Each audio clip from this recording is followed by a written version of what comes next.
Você vai ouvir agora Café com ADM, o podcast do administradores.com. Apresentando Leandro Vieira.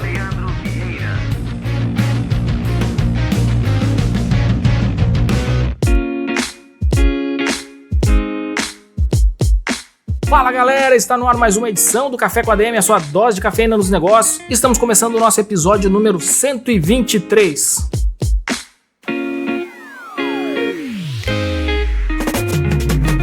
E na semana passada nós ultrapassamos uma incrível marca aqui no Café com ADM. São mais de 60 milhões de downloads do nosso podcast, mais de 60 milhões de reproduções dos nossos episódios, das nossas entrevistas. Enfim, imagina quanta gente tem sido impactada aqui pelo que a gente produz todas as semanas. E você que está escutando o nosso programa agora, você faz parte disso. Muito obrigado pela sua audiência, pelo seu carinho, pela sua atenção, pelo seu interesse em aprender mais sobre administração, sobre gestão, sobre empreendedorismo, sobre todas as coisas que a gente discute aqui todas as semanas no Café com ADM. E para comemorar essa incrível marca alcançada, a gente trouxe simplesmente aqui Walter Longo. Walter Longo, cara, uma das minhas grandes referências, um dos nomes mais respeitados do mercado brasileiro, uma das pessoas com mais visão de negócios que eu conheço, e hoje ele está aqui no nosso Café com ADM, chegando daqui a pouquinho, fica ligado. Antes de mais nada, vamos receber a turma do Conselho Federal de Administração em nosso quadro Somos ADM. Você vai ouvir agora Somos ADM.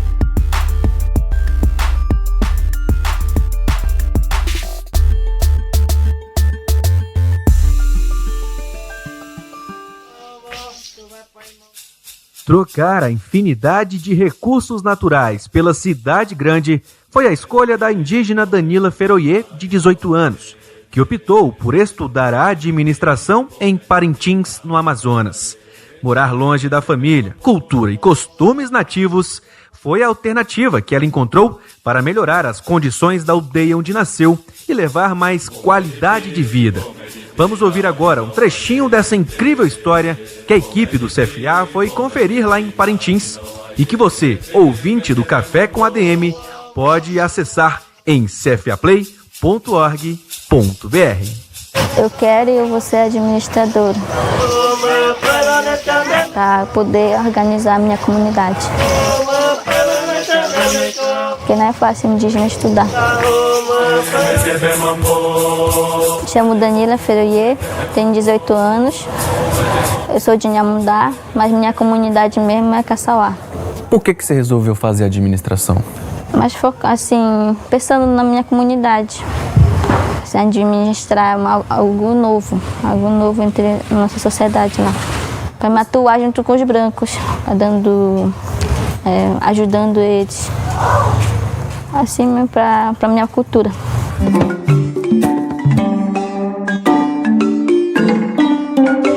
Quais são os processos que você já identificou lá na sua aldeia que você vai aperfeiçoar com a sua formação profissional? A organização é muito desestruturada lá.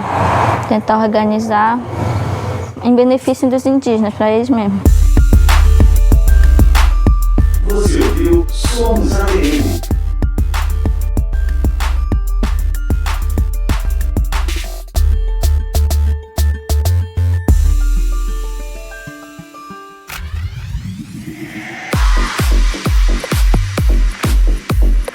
Fantástico, o quadro Somos ADM é fruto de uma parceria exclusiva entre o Conselho Federal de Administração e o administradores.com. Boa galera, meu café já tá fervendo por aqui porque tá chegando a fera, Walter Longo, vamos lá.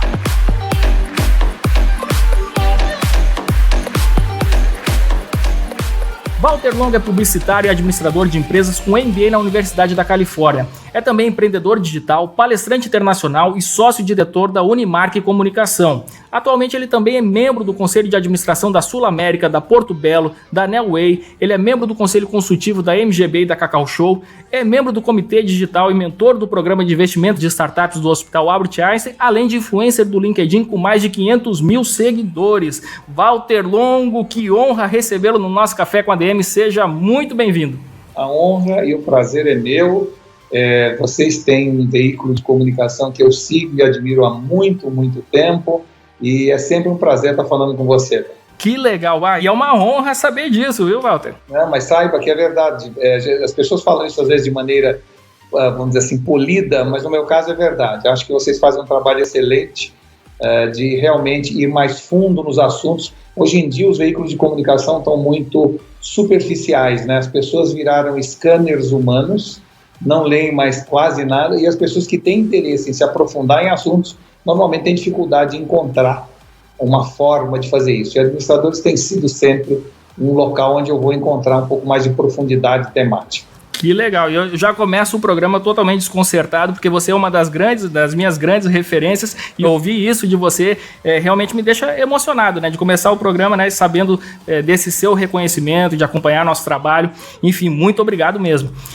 Ô Walter, vamos lá, cara. Hoje a gente vem passando aqui no Brasil por uma fase, eu diria até que essa fase, espero que não seja um modismo, mas a gente vem valorizando cada vez mais o papel do empreendedor. E a gente vem desmistificando a ideia de que empreender é algo restrito só a um grupo específico de pessoas. A própria imagem do empresário vem mudando no mercado brasileiro de forma geral.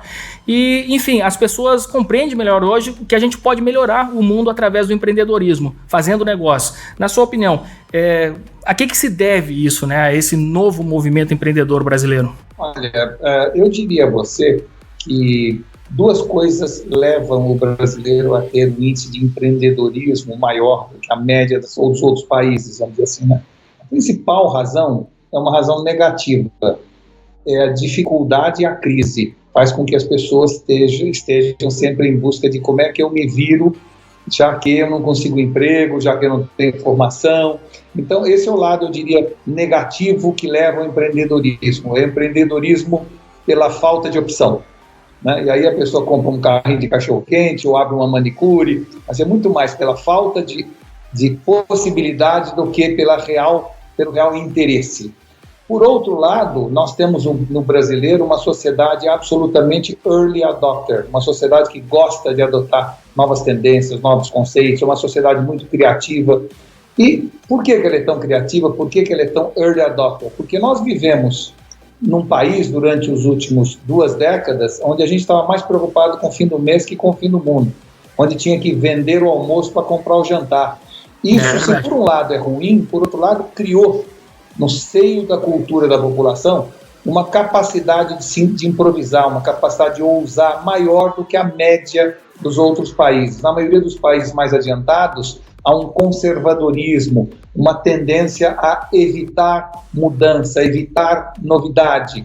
Então o brasileiro acabou se transformando, por razões de sobrevivência, num povo muito inovador, um povo que aceita e celebra o que é novo, o que é diferente, o que é inédito. Por quê? Porque só essas pessoas que conseguem aceitar a mudança como parte do seu dia a dia é que conseguem viver num ambiente tão inóspito para o mundo dos negócios como é o mercado brasileiro. É verdade. Uma coisa que chama atenção com relação a isso é que existem aqueles bordões do senso comum, que o Brasil não é para amadores. Aí eu queria saber de você se você enxerga isso também. A pessoa que se prepara aqui no Brasil, se é talhado no ambiente brasileiro, né, vai fazer negócio do Brasil. Esse cara, ele está preparado para fazer negócio em qualquer lugar do mundo, onde as condições para se montar um negócio são mais favoráveis do que aqui no Brasil. O que você acha? Essa é uma conversa muito interessante, né, pelo seguinte, porque durante muitos e muitos anos, o Brasil era um país difícil da gente conseguir fazer negócio,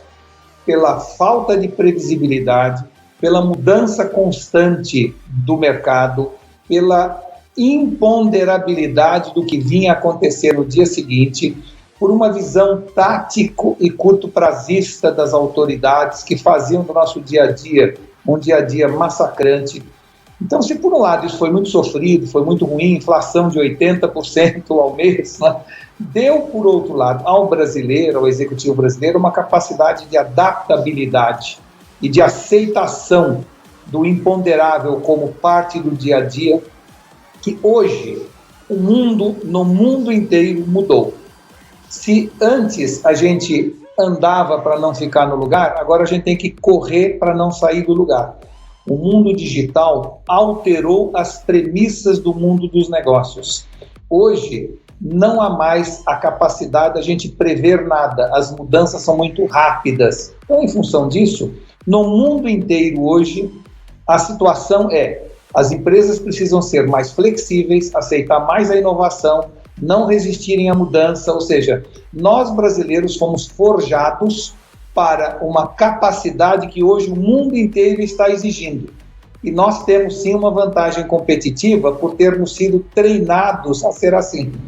Então, se eu me comparar com o americano, com o alemão, com o japonês, eu chego em qualquer lugar do mundo hoje e me adapto mais fácil. Estou acostumado a trabalhar sem estatística, sem número, com a mudança como o estado permanente do meu negócio.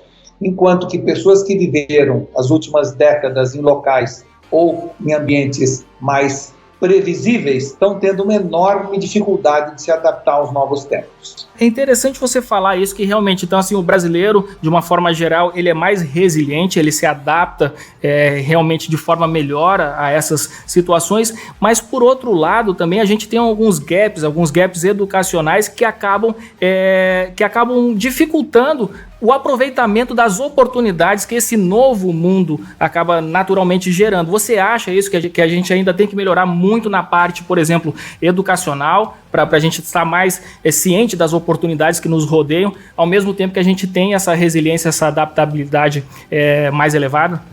Sem dúvida que a formação do brasileiro é inferior em termos técnicos para o trabalho da formação dos europeus, ou dos americanos, ou dos asiáticos, isso sem dúvida. Mas, por outro lado, a gente vai ter que entender que essa é outra grande revolução que está ocorrendo, que é a seguinte: antigamente, nós tínhamos uma fase da vida que a gente brincava, outra fase que a gente estudava, e depois uma terceira fase que a gente trabalhava, e uma quarta fase que a gente descansava.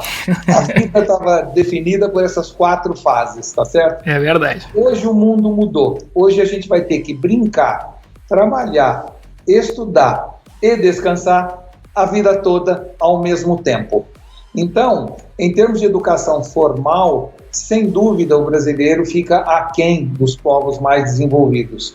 Mas em termos de adaptabilidade, de uma vida mais criativa, de uma capacidade de se virar nos 30, muito maior do que os outros povos. E acaba, portanto, para o que a gente chama da sociedade pós-digital, eu acredito que o brasileiro seja hoje um povo mais propício a se dar bem nesse novo ambiente do que no ambiente anterior, que era um ambiente organizado, estruturado, e isso, para o brasileiro, era muito mais difícil.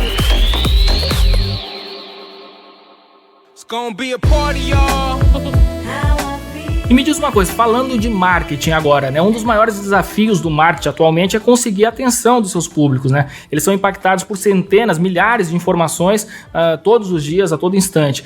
E a atenção das pessoas agora é o verdadeiro capital das empresas atualmente?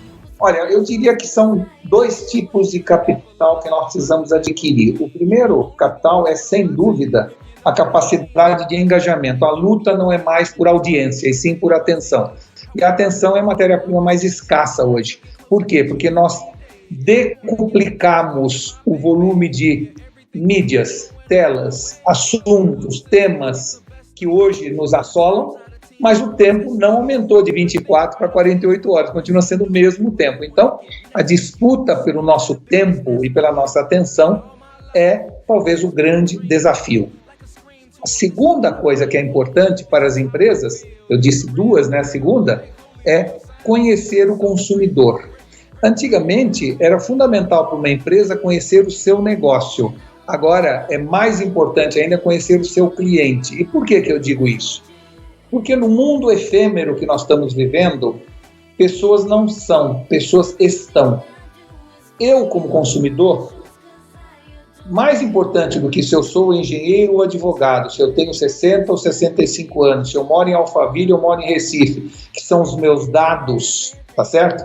E que até hoje a gente usava esses dados para definir com quem eu quero falar. Na verdade, daqui para frente, nós precisamos saber quais são os fatos que estão naquele momento acontecendo na vida das pessoas. Se eu adotei um cachorro, se eu comecei um regime, se eu fui promovido, se meu filho se formou, se eu me separei, são esses fatos que alteram o comportamento de consumo. Ora, há pouco tempo atrás, nós não podíamos saber os fatos que estavam acontecendo na vida das pessoas. Agora dá para saber tudo o que está acontecendo com cada pessoa individualmente. O mundo da informação caiu drasticamente seus custos e se sofisticou muito.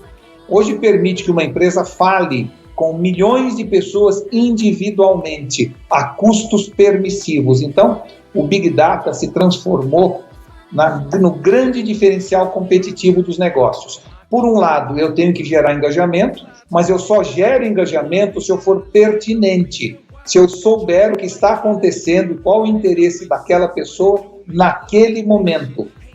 O conhecimento individualizado de cada um dos nossos clientes através do Big Data é, no fundo, um novo mantra do mundo dos negócios.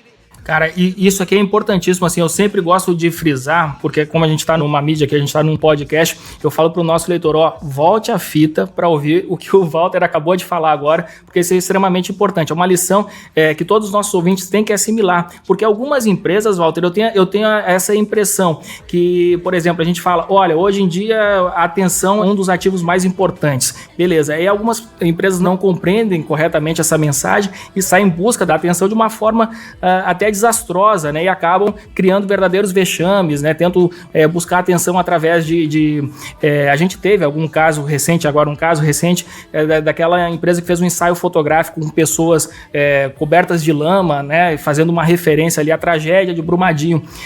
Por que existe, né, esse tipo de erro ainda num tempo que hoje o conhecimento é extremamente acessível, as informações são extremamente acessíveis, e acho que até a questão do bom senso, né, acaba se perdendo na busca excessiva por atenção. É isso mesmo. Eu acho que, primeiro, assim, eu me lembro quando eu ainda era jovem e a Benetton fazia campanhas para chocar e, com isso, chamar a atenção, né? Ou seja, tem pessoas que estão em busca de algo certo, mas fazendo de forma errada. E é natural, numa passagem de ciclo, como nós estamos passando. A verdade toda, Lenda, é que nós estamos saindo da Idade Média e entrando na Idade Mídia. E o que é isso? A gente acha que a Idade Média acabou em 1453 com a invasão de Constantinopla. Não é verdade. Nós estamos saindo da Idade Média nesse começo de século XXI. E por que eu digo isso? Porque até hoje, tudo na nossa vida era definido pela média. As audiências eram pela média do gosto daquela população. Os jornais davam para você a informação sobre determinado assunto baseado no tamanho da matéria, era baseado na média do que as pessoas que liam aquele jornal queriam ler. A medicina era baseada em protocolos genéricos de o que faz bem ou faz mal para a média da população. A educação, até agora, era feita pela média do conhecimento possível daqueles alunos naquela classe, daquela idade. Então, tudo até hoje era baseado na média, né? E, de repente, com o mundo digital, com o Big Data, foi possível a gente mudar para um novo mundo que nós chamamos de Idade Mídia. E o que é a Idade Mídia? É quando marcas e pessoas vão iniciar um diálogo e não mais um monólogo. Quando nós vamos transformar cada cidadão numa mídia, porque cada um dos meus consumidores agora vai emitir sua opinião, vai gerar informação. E em cima desta informação e da opinião dele, eu vou redesenhar minha estratégia, lançar um novo produto. Então, nós estamos saindo da era do monólogo para a era do diálogo. Nós estamos saindo da era da mídia de massa para a mídia individualizada. Nós estamos, portanto, saindo da Idade Média e entrando na Idade Mídia. Esta mudança faz com que o Big Data passe a ser o centro da gestão das organizações.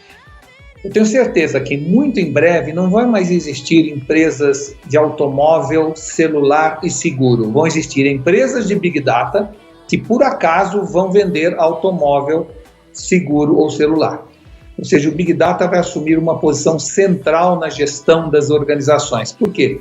Porque eu só gero engajamento, só gero atenção de alguém se eu falar algo para alguém que vá ao encontro do interesse momentâneo daquela pessoa.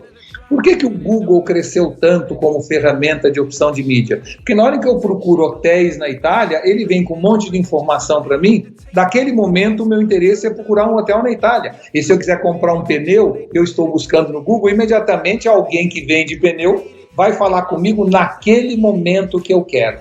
Nós, então, saímos da era da especificidade, do choque através da criatividade e da comunicação e entramos na era da sincronicidade. Ou seja, o que marcas e empresas vão ter que fazer daqui para frente é serem sincrônicas com a minha necessidade, o meu interesse naquele momento. E essa é uma mudança que só foi possível graças à gigantesca redução de custo da informação e toda a potencialidade que a informática, o BI, o Business Intelligence, trouxe para nós conhecermos milhões de pessoas a custos permissivos. Daqui para frente, em vez de monólogo, vamos ter diálogo, o Big Data assume posição de destaque, nós vamos falar com nossos consumidores individualmente, sejam eles milhares ou milhões. Walter, agora eu tô lembrando aqui do seu livro, né, o Marketing na Era do Nexo. Já faz uns 10 anos que você publicou esse livro e lá você defendia que toda empresa deveria se questionar se determinada ação de marketing planejada fazia sentido ou não. E agora a gente está vivendo essa era da pressa, né? Você acha que dá tempo para a empresa refletir tanto sem o risco de ser furado pela concorrência? Então, não é preciso mais refletir. Naquela época, há 10 anos atrás, e veja, parece, nós estamos falando de muitos anos, estamos falando de uma década apenas, mudou tudo, porque hoje o Big Data vai dizer para você se o que você está fazendo continua sendo válido ou não. Naquela época, a gente precisaria usar apenas a nossa intuição, tínhamos que fazer pesquisas no mercado para verificar se aquele assunto, aquele tema que eu estava tratando na minha campanha, ou aquele patrocínio que eu estava realizando no meu marketing, se ainda ia ao encontro do agrado das pessoas.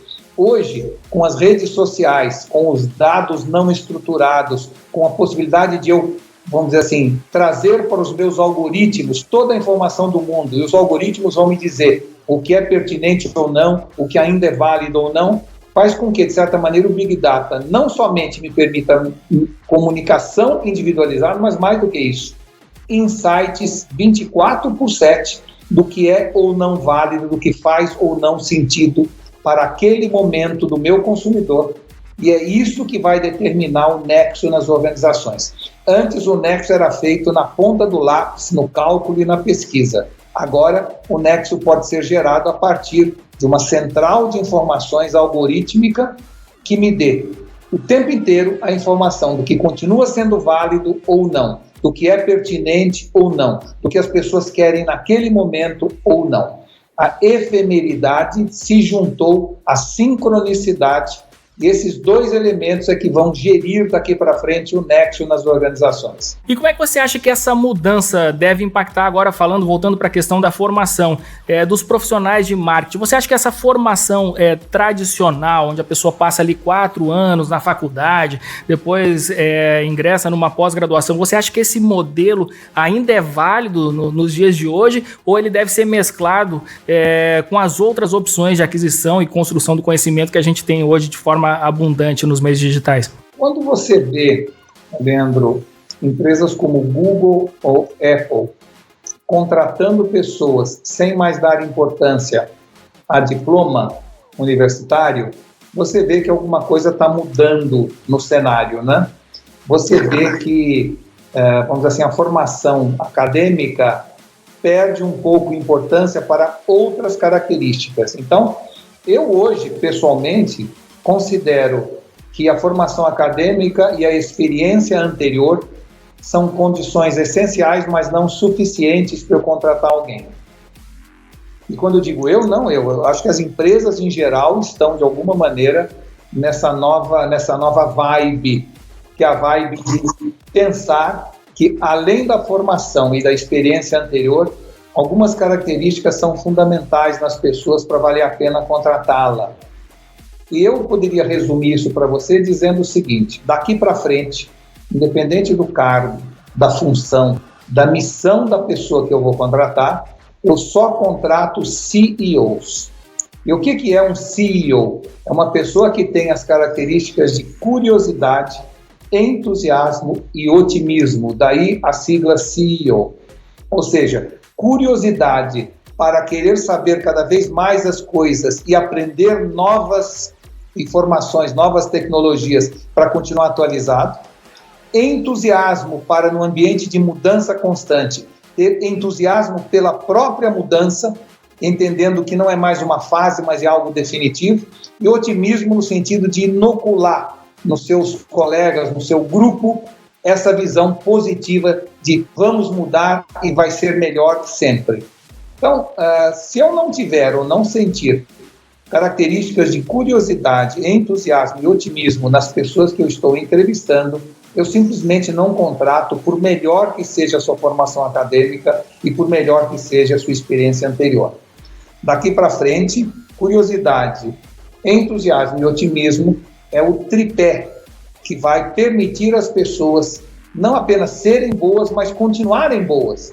Porque no mundo em constante mudança, o que você já sabe é apenas um trampolim para um novo salto. E esse salto, essa busca da novidade, do ineditismo, essa capacidade de aceitar a mudança como único estado permanente só acontece se a pessoa tiver essas características. Agora, a pergunta de $1 milhão aqui. Como é que a gente, no papel ali de empresário, da pessoa que está recrutando, né, os novos talentos para a empresa, como é que o cara detecta justamente essas características do CEO num processo seletivo? Olha, eu acho que tem várias dicas práticas, mas o principal é olha no olho dessa pessoa. Eu considero que o olhar sempre foi algo relegado a um segundo plano na área das contratações, né? Eu acho que o brilho no olho, a forma como a pessoa entra na sua sala, o seu physique de rôle, a postura dele, tudo isso são dicas importantes para mostrar se essa é uma pessoa, se é um verdadeiro CEO. Mas mais do que isso, eu diria o seguinte, outro dia vamos dizer assim, eu soube de manhã, aliás, eu soube à noite na minha casa que no dia seguinte eu receberia a visita de um grande executivo da Heineken na minha empresa, a cervejaria Heineken. Eu, então, à noite, peguei meu iPad e li tudo sobre a Heineken. Ou seja, eu descobri ali como se faz uma boa cerveja, quais as agências que atendiam a Heineken, quanto que eles importam, quanto que eles produzem no Brasil, que tipo de ingredientes leva numa cerveja, li o Annual Report da Heineken, ou seja, eu me envolvi, me aprofundei no mundo Heineken e durante 1 hora na minha casa eu praticamente acabei entrando em tudo que está acontecendo de mais relevante na Heineken do Brasil. Eu descobri porque que eles compraram a antiga cervejaria, vamos dizer assim, a Kaiser, que na época foi a empresa com quem eu trabalhei muitos anos. Eu vi as razões de por que eles faziam a campanha daquela forma, por que eles decidiram investir em futebol, ou seja, entrei naquele mundo. No dia seguinte, quando eu me encontrei com esse vice-presidente da Heineken, 10 minutos de conversa, ele achou que eu era um gênio. Ele falou, como pode eu, ontem à noite, te informar que iria te visitar de manhã e no dia que eu te encontro, você sabe tudo sobre a Heineken. Eu não sou um gênio, apenas fiz uso de algo que o mundo digital nos permite, que é saber o que quiser, a hora que der vontade, na profundidade desejada. Mas mais importante do que tudo, eu me tornei um profissional altamente persuasivo, enriquecedor do diálogo. Por quê? Porque eu entrei no assunto dele. Eu pude adaptar minha conversa à realidade dele, às necessidades dele. Você não tem ideia como eu passei dali para frente a fazer isso como um exercício diário. Todo dia eu pego a minha agenda, olho o que eu vou fazer no dia seguinte e entro no mundo daquelas pessoas para que, no dia seguinte, quando eu me encontrar com ela, eu saiba tudo sobre aquela pessoa, aquela empresa, aqueles negócios, aquele segmento de mercado. Pois bem, a gente entrevista pessoas hoje, e eu faço isso cotidianamente, onde a pessoa chega na minha empresa e começa a perguntar tudo sobre a minha empresa. Quando se, na verdade, no táxi a caminho de lá, ele entrasse no celular dele, ele saberia tudo sobre a minha empresa. E poderia chegar já adaptando o diálogo ao conhecimento já adquirido. No entanto, ele chega perguntando tudo de novo. Isso é uma demonstração de falta de curiosidade absoluta, né? Então, esse é apenas um exemplo singelo de que características como curiosidade, entusiasmo e otimismo você nota numa conversa de 10 minutos com alguém. Você nota se a pessoa foi além ou simplesmente está lá começando de novo esse diálogo. E daqui para frente vai ser impossível, em função do volume brutal de informação que existe disponível, você chegar numa conversa sem estar absolutamente preparado para aquela conversa.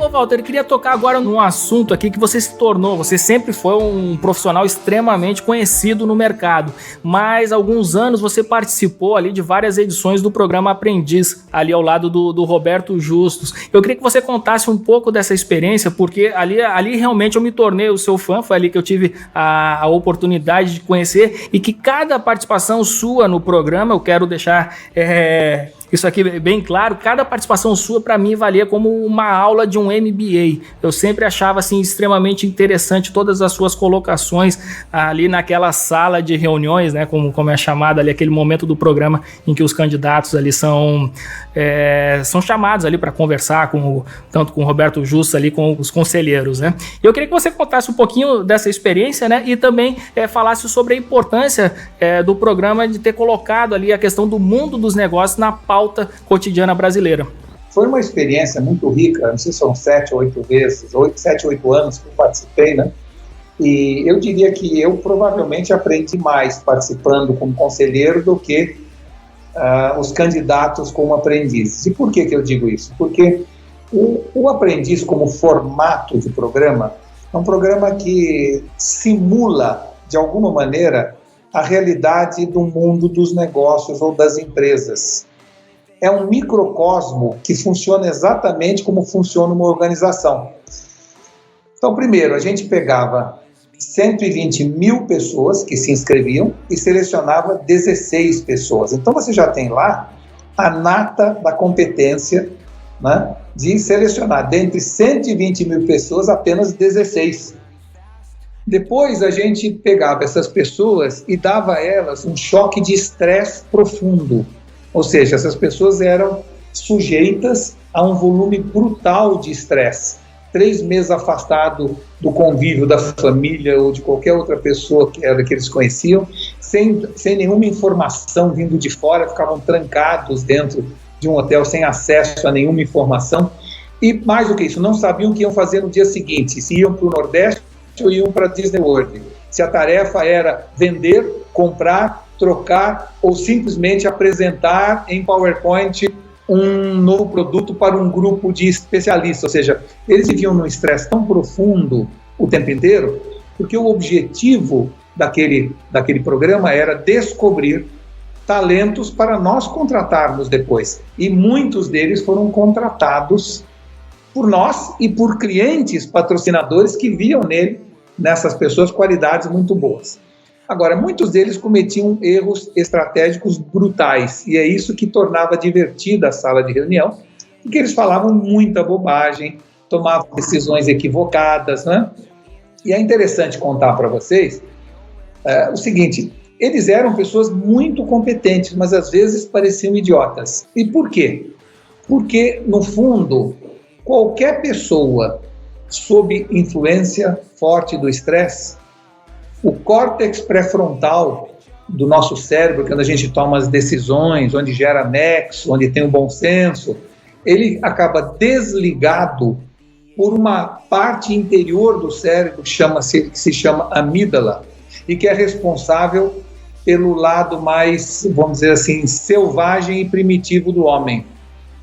Nós temos no interior do nosso cérebro essa pequena parte do cérebro chamada amígdala, que ela é responsável para você atacar ou fugir em momentos de extremo perigo ou estresse.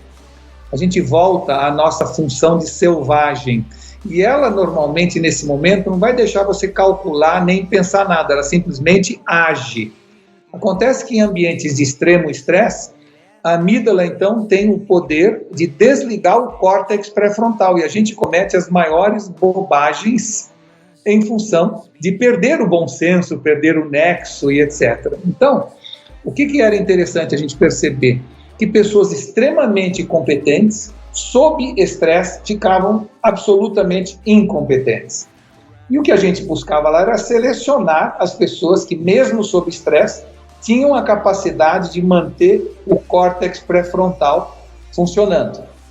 E os que ganhavam aprendiz, os que se classificavam mais, eram essas pessoas que conseguiam manter a serenidade, o equilíbrio, o nexo em ambiente de estresse. Segunda coisa importante de contar, e que para mim foi muito útil, foi você perceber que toda empresa exerce sobre as pessoas uma necessidade, uma habilidade de competição, que é a capacidade que todos têm que ter de cooperar e competir ao mesmo tempo.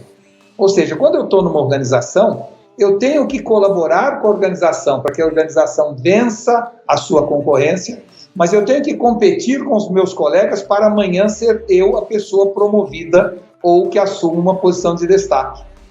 Então, essa capacidade de ser competitivo, ou seja, de cooperar e ser competitivo ao mesmo tempo, é o que leva as pessoas ao sucesso. Quando você analisa quem está no comando das organizações, são as pessoas que mais foram competitivas na sua geração inteira de trabalho durante muitos anos. O que o aprendiz forçava as pessoas? A serem competitivos. Por quê? A gente dividia eles em duas equipes. Essas equipes tinham que, entre eles, colaborarem com os outros para ganhar a tarefa da outra equipe.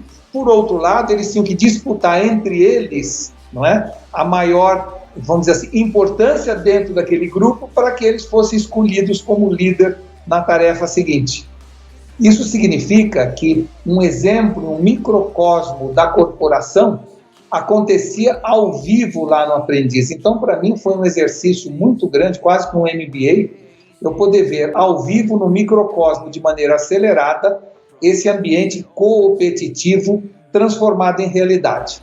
Então, se você levar em conta, primeiro, a visão de que o estresse emburrece as pessoas e poucas pessoas têm a capacidade de, sob estresse, continuarem racionais, lógicas, gerando nexo. E do outro lado, pessoas que tenham a competência competitiva é o que levava eles à vitória. E isso para mim foi muito útil na análise mais profunda de como funcionam as organizações. Ô Walter, então assim, você deixou evidente aqui a importância da inteligência emocional, acho que é uma das características que todo profissional deve desenvolver. Agora eu fiquei com dúvida, assim, lógico, o Aprendiz é um reality show, existe uma competição ali para ver quem chega no primeiro lugar, onde a cooperação faz parte do jogo, mas dentro de uma empresa, você acha que realmente que essas duas características, né, da competição e da cooperação, elas devem coexistir para o profissional? Você não acha que chega um ponto que a competição acaba atrapalhando, né, se a gente foca realmente nessa questão, eu tenho que me destacar, eu tenho que mostrar que eu gero mais valor do que o meu colega? Como é que você acha, assim, dentro de uma empresa mesmo, onde não existe uma competição pelo primeiro lugar, como é no caso do Aprendiz? Mas existe em toda a organização uma necessidade de você se sobressair perante o grupo para que você seja guindado a posições melhores, superiores, ganhe mais, etc. Então, o que é interessante? Numa organização, e eu estou falando isso de muitos anos de vivência e de experiência, fica claro que os profissionais que mais evoluem numa organização são os profissionais com capacidade de competir, ou seja, de cooperar e competir ao mesmo tempo. Pessoas que são extremamente competitivas, que competem contra tudo e contra todos, têm uma dificuldade imensa de trabalhar em grupo, que é hoje uma das tônicas da nova forma de organização do trabalho. Você trabalhar em equipe, trabalhar em grupo, influenciar o grupo a levar avante um determinado projeto, né? Por outro lado, pessoas que trabalham muito bem em grupo, mas que se esquecem do lado competitivo, também são pessoas que colaboram muito para a empresa, mas acabam não se sobressaindo e não subindo na organização. Então, só o equilíbrio, só essa, vamos dizer assim, essa dualidade inclusiva da competição é que leva uma pessoa a ter uma carreira de sucesso. É claro que 50%. Às vezes as doses são 70-30, 80-20, não é? Mas no fundo também influencia. Em ambientes como a Ambev, por exemplo, sempre foi, a competição era mais importante que a colaboração.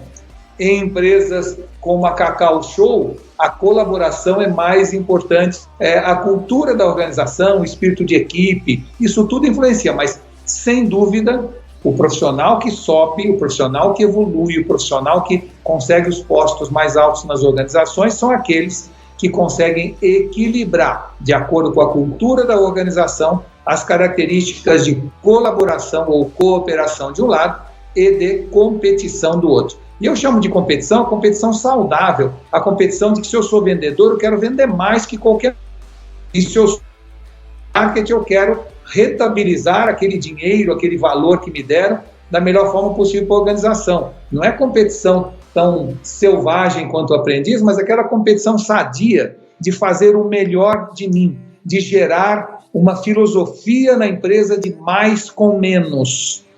Essa capacidade de mostrar isso e de deixar isso claro é, no fundo, uma atitude competitiva. Livro da semana.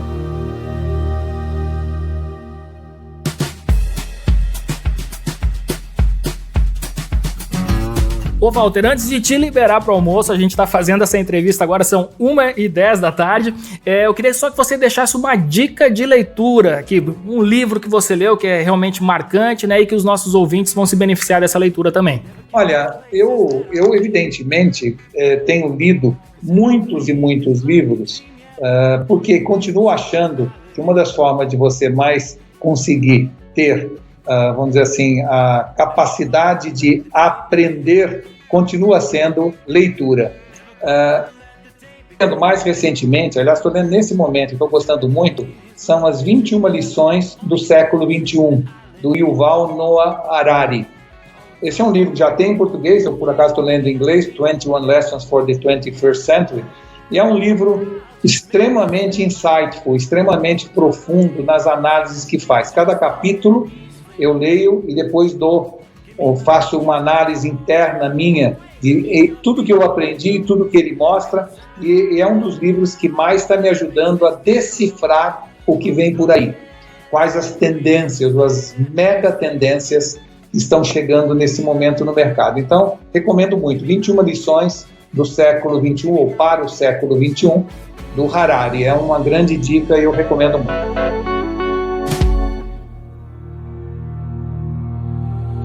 Livro da semana.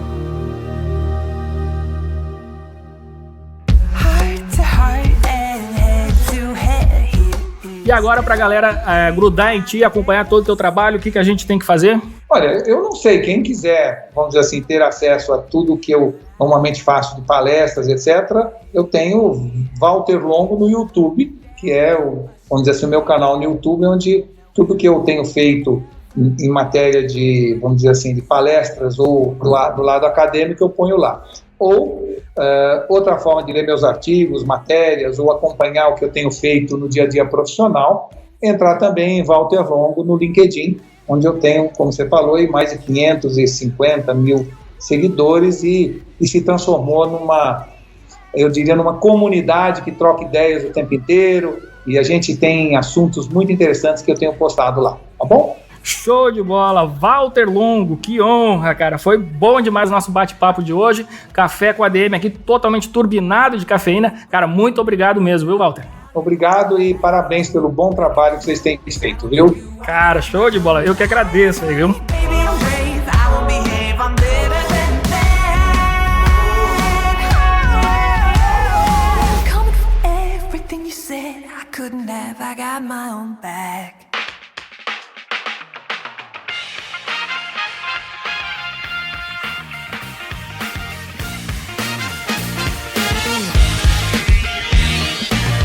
Galera, eu estou em estado de choque. Depois dessa conversa com Walter Longo, meu processador 386 aqui tá rodando sem parar, processando tudo que ele passou aqui pra gente hoje. Cara, que entrevista animal. É um privilégio muito grande poder sentar em cima dos ombros desse gigante e tirar proveito dessa incrível visão que ele tem, essa capacidade que ele tem de enxergar muito mais à frente. Muito bem, galera, que café com ADM, hein? Mas na semana que vem a gente tem mais cafeína por aqui, beleza? Aguardo vocês no próximo episódio do Café com ADM, a sua dose de cafeína nos negócios. Até lá!